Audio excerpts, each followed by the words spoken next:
안녕하세요. 서울자취생활 오늘 299일차입니다. 지금 12시 넘었고, 어, 대전 보험 갔다가 지금 서울 와서 짐 정리하고 집 정리하고 그리고 이제 자기 전에 인증 남깁니다.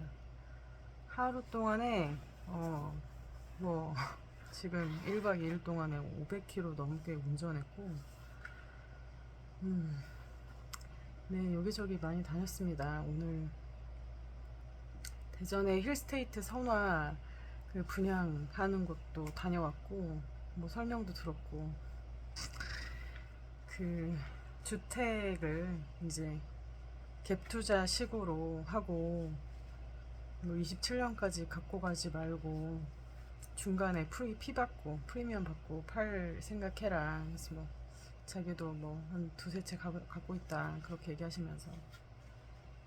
근데 뭐 타입 따라서 6억에서 8억 정도 필요하니까 자금이 이제 한 채 할 때 6천에서 8천 정도 필요한 거고 한 두세 개 갖고 있다가 피 받고 파는 이런 방향으로 얘기하셨었고 주택은 대출이 잘 사실 가지고 있으면 잘 안 나오는데 그러면 이거를 어떤 식으로 굴리는지 물어봤더니 믿을 만한 근데 나와 자본금이 비슷한 사람하고 같이 들어가고 피 받고 같이 나오고 하는 형태로 이렇게 조언을 해주시더라고요. 그리고 이제 제가 평택 오션 센트럴비지 그 하나 갖고 있는 거 이제 얘기를 했더니 받아 보여요? 그럼 갖고 계세요. 뭐 이런 얘기 하시고 그러니까 전반적으로 아는 부분도 많으시고 뭐 들을 만한 내용도 물론 많았어요. 저도 대전에서 오래 살았지만 20년 정도 살고 그 이후로 20년 이상 또 떨어져 있었죠. 그러다 보니까 그 선화동이 있는 지역이 초창기 때에 그 이제 중심지 그 부분하고 가깝거든요. 그 대전역 있는 그 위치가 사실 번화거리에 은행동이. 근데 거기가 이제 60년 됐고 지금 2차로 커진 데가 둔산동이었고 둔산동은 지금 한 30년 정도 됐고 그 뒤로 옮겨간 데가 지금 유성 쪽 지금 도안 신도시 얘기하죠. 그쪽으로 지금 옮겨간 상태다. 그래서 지금 선화 있는 지역에 지금 국가에서 도심지 정비 사업을 진행하고 있고 그 중에는 이제 다 똑같지만 대전도 있고 대구도 있고 부산도 있습니다. 그러면 그런 거죠. 내가 이 돈을 투입해서 그렇게 묶어둘 만한 상승 여력이 여기에 충분한가에 대해서 생각을 할 때, 대전 살았지만, 대전에 그 돈을 이란 생각이 드는 거고, 단지 힐스테이트라고 하는 이름 때문에, 그 금액 투자하기에는 저는 크게 매력을 느끼지 못했습니다. 음, 그랬고요. 근데 지금 흐름들이 이렇게 가고 있구나. 그래서 주택만 하시는 분들은 이런 생각들을 갖고 있구나 했습니다. 그래서 그 세금 낸 것들 보여주시면서 한 7천에서 9천 정도 그 세금을 냈더라고요. 이제 그 주택은 당연한 얘기지만 종합부동산세를 내야 됩니다. 그러면은 수익률 부분에서 당연히 좋을 수가 없고, 전매라고 하는 부분에서 제한이 있는 데가 있고 없는 데가 있죠.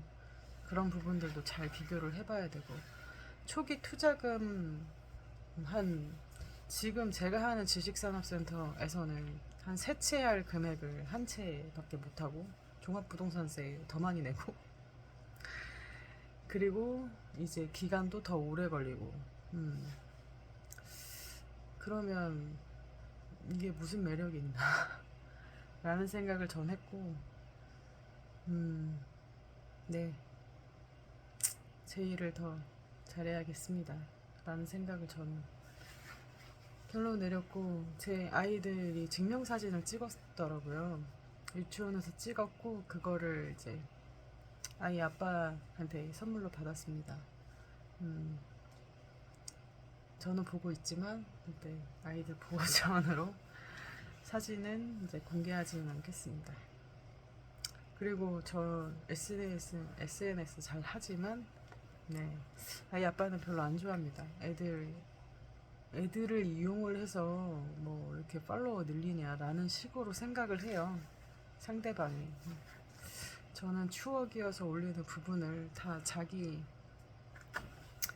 그릇만큼 생각만큼 또 판단하고 보기 때문에 굳이 상대방이 싫어하는 행동 하고 싶지 않아서 안 하지만 이제 저는 아이들하고의 추억에 대한 부분으로 사진을 찍더라도 또 영상을 찍더라도 그렇게 했던 부분이고 네 어쨌든 그 상대방의 배려로 오고 가는 와중에 서로 안 보고 아이들하고 좋은 시간 잘 보내고 돌아왔고 더 열심히 살아야 되겠다라는 생각도 들었고 이 기록을 남기는 거는 언젠가 아이들이 볼 때 엄마가 어떻게 살아가는지 엄마가 어떤 생각을 가지고 있는지 엄마가 어떤 사람인지 알 수 있으니까 그래서 영상 별거 아닌 영상 찍고 있고요. 오늘 94일차 이거 뜨겁게 나를 응원한다 94일차 읽어드리겠습니다. 지금 내가 겪고 있는 모든 일은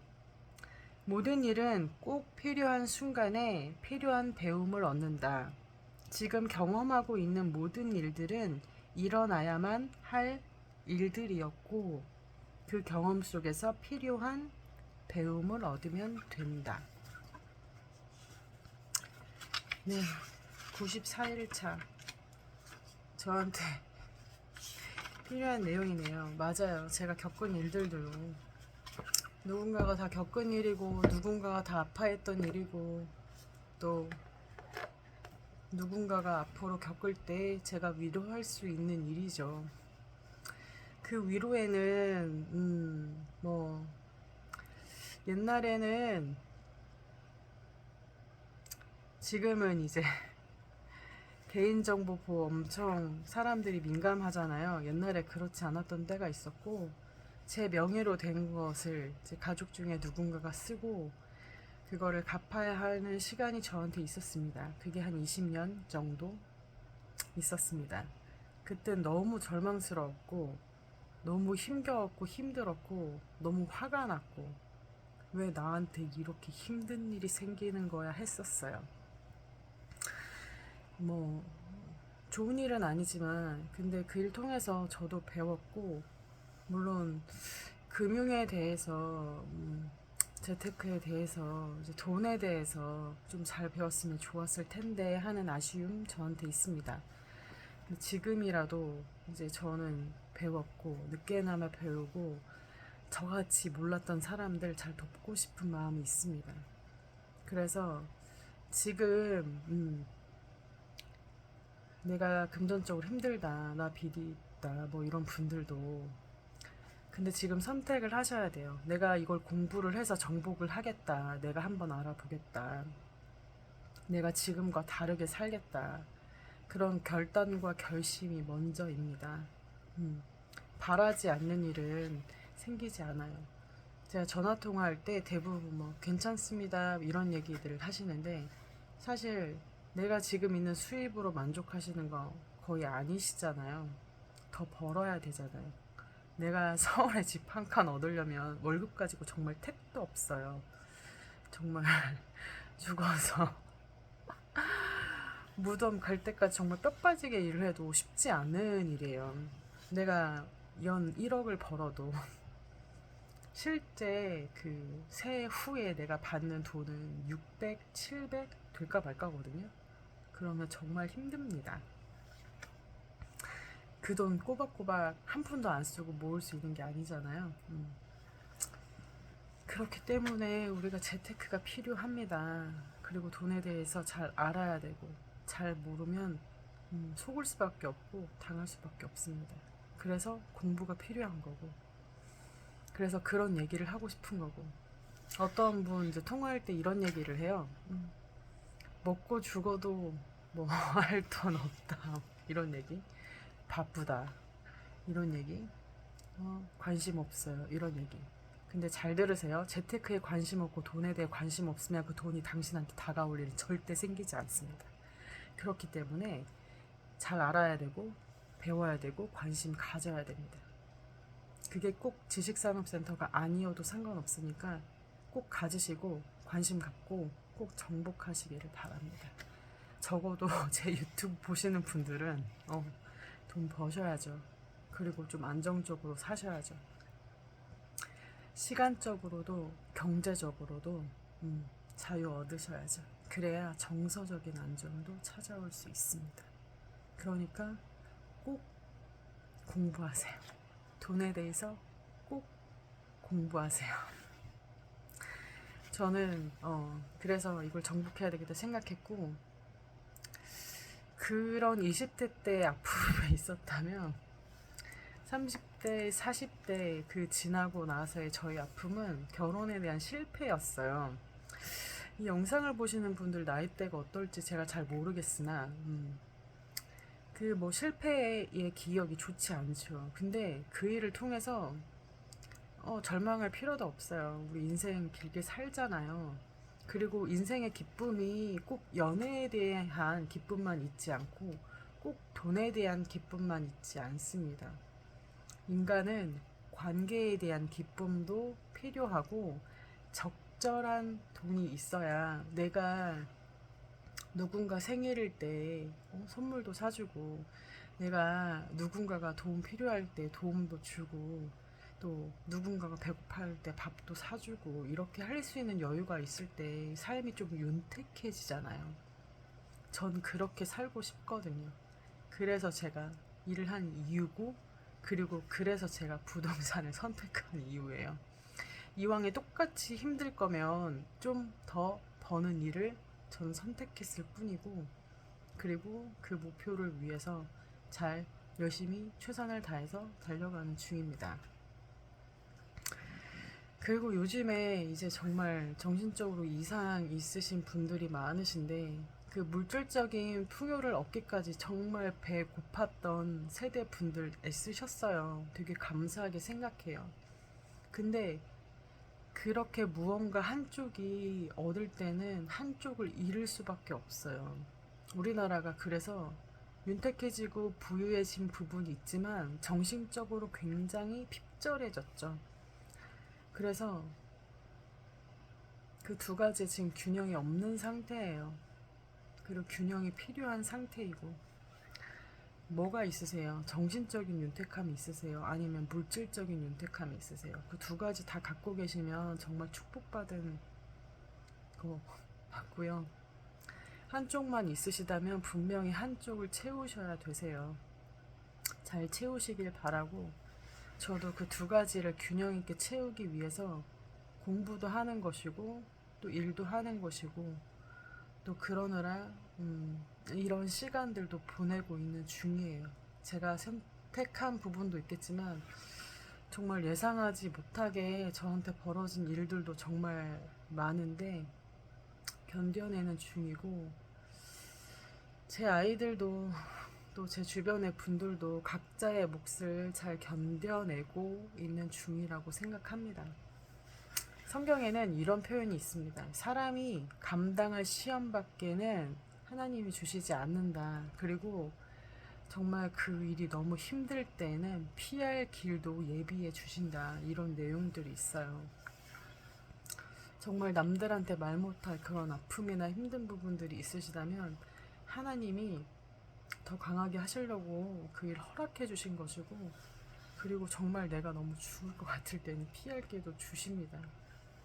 그거를 믿으시는 분들은 그렇게 되실 거고, 도무지 믿어지지 않을 때는 믿게 해달라고 힘 달라고 기도하셔야 됩니다. 그냥 죽으시면 안 되잖아요. 안 됩니다. 절대 그러시면 안 됩니다. 인생은 너무 소중하고요. 좋은 일은 앞으로 더 많이 생기실 거예요. 저는 제 구독자님 그렇게 되시도록 제가 기도할 겁니다. 응원할 테니까 힘내시고, 주저리 떠든 이유는 제 삶에도 항상 좋은 일만 있지 않았고, 이걸 어떻게 해결하지 싶은 앞이 깜깜한 순간 참 많았는데, 돌아보면 그거 하나하나 곱이 넘을 때마다 저는 하나님을 경험했어요. 하나님이 이거 내가 허락한 거야. 이거 내가 해결해 주는 거야. 이런 얘기들 항상 들려주셨고, 그래서 앞으로도 더 기대됩니다. 하나님이 어떻게 하실지도 많이 기대되고, 제 자녀들 둘 다 지적 장애 있고, 둘째는 뇌변경 장애 있습니다. 좋은 일 아니지만, 저도 처음에 너무 충격받고, 어떻게 나한테 이런 일이 생길 수 있을까 했는데, 그런 아픔 있는 분들 진짜 많고, 내가 누군가를 이해하고 공감하기 위해서 저도 그냥 똑같은 아픔 받은 거라고 생각하고 있습니다. 그래서 그런 상처 하나하나가 제 사명의 크기가 되고, 쟤는 아무 일 없으니까 그냥 잘 먹고 잘 사나 보다가 아니라 누구나 다 아픔 있고요. 누구나 자기만의 숙제를 잘 해 나가고 있는 겁니다. 그러니까 가까이에서 보면 다 비극이에요. 멀리서 보면 저 사람 얼마나 행복할까, 저 사람은 좋은 데 가고 맛있는 거 먹고 그럼 항상 좋겠지. 아니에요. 가까이 가서 보면은 그렇지 않습니다. 그러니까 오늘 하루에 정말 행복할 일 너무너무 많거든요. 집에 화장실 있는 것도 감사한 일이고, 이불 있는 것도 감사한 일이고, 내가 먹을 거 있는 것도 굉장히 감사한 일입니다. 그렇지 못하게 사는 전 세계 사람들도 진짜 많거든요.